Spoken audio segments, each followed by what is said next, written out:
في 2019 حصل كشف غريب شوية في سقارة، مش زي أي كشوفات تانية. وسقارة يا جماعة مليانة مقابر مصرية قديمة من جميع العصور. المنطقة دي ما قلتش أبدا قدسيتها عند المصريين القدماء من ساعة ما قامت الحضارة لنهايتها. ومن خلال المقابر اللي هناك بنعرف التسلسل التاريخي والتطور اللي حصل في عملية الدفن وشكل المقابر عند المصريين القدماء. وفي ناس كتيرة جدا بتسأل هم المصريين القدماء اختفوا ولا حصل لهم ايه؟ المصريين القدماء يا جماعة ما اختفوش، بس القوة بتاعتهم قلت مع الوقت. المقابر دي أو الكشف ده هو اللي بيربط المصريين القدماء خالص بآخر مرحلة كان فيها نبض في الحضارة المصرية القديمة. اللي اكتشف المقبرة دي أو المقابر دي هي عبارة عن بعثة آثار بولنديين مع مصريين، ما ينفعش يجوا ناس أجانب، لازم يكون معهم مصريين. ولقوا الكشف ده في سقارة. الكشف ده عبارة عن مقابر، بس في مقبرة منهم لقوا فيها 36 موميا. والله 36، يعني معنى ذلك ان دي مقبرة جماعية. وخلوا بالكم كتر الحاجة بيدل على ان المكان ده ما كانش ذو أهمية، لأن كان المصري القديم لو واحد بس مدفون فبتلاقي بقى شيء وشويات معاه، لكن لو ناس كتيرة ما فيش حد هيحط حاجته، هيبقى هو لوحده بس كده. المشكلة مش في العدد، لأن احنا لقينا الأعداد دي كتيرة في مقابر تانية في عصور كانت تعتبر قوية. فالمشكلة مش في العدد. المشكلة بقى ايه؟ ان انت لما تيجي تشوف المومياوات تلاقي التحريف بتاعها رديء جدا جدا جدا جدا، يعني يعتبر تلصقوا الميتين دول. بس سبحان الله برضك متبقي منهم كتير. يعني ازاي نيرفانا هي متخلطة وحش وما زالت موجودة؟ ليه يا جماعة؟ لأن المومياوات دي حديثة مش قديمة. عمرها قد إيه؟ عمرها ما بين 2000 سنة ل 2600 سنة، يعني كانت في العصور الرومانية.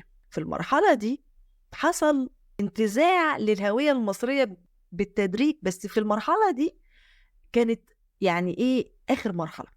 وبعد كده المصريين دخلوا بقى في الديانة المسيحية، فبالتالي خلاص لما نيجي بقى نشوف طبيعة الكتابة اللي على اللي هي التوابيت أو المقتنيات اللي كانت موجودة الرديئة جدا في الوقت ده، هنلاحظ إن الكتابة اللي عليها غير مفهومة ومش حلوة ومش مترتبة ومش كل حاجة. فأنت أول حاجة هتقول إيه ده؟ هي الآثار دي مش أصلية؟ لا، الآثار دي أصلية، بس اللي عمل الرسومات دي ما كانش عارف يعني ايه يكتب بالطريقة الصحيحة.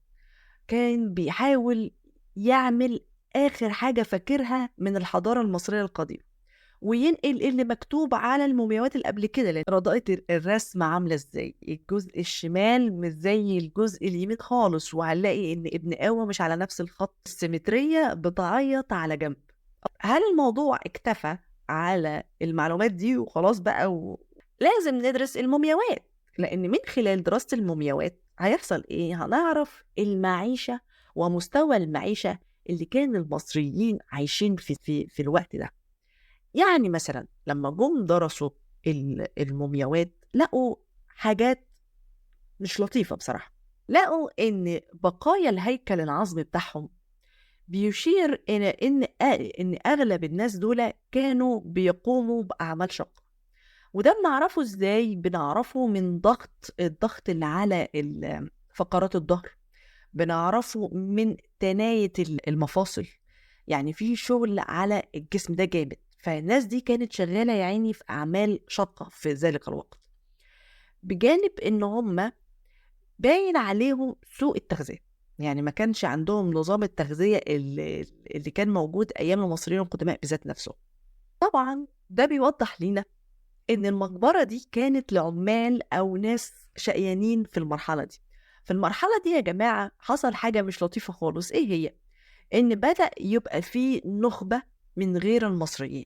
فطبعا لما بيجوا لازم مش هيجوا هم هنا لا يفلحوا ولا يزرعوا ولا يبنوا ولا يعملوا أي حاجة. الأعمال دي كلها كان بيتم تخصيصها للمصريين في ذلك الوقت.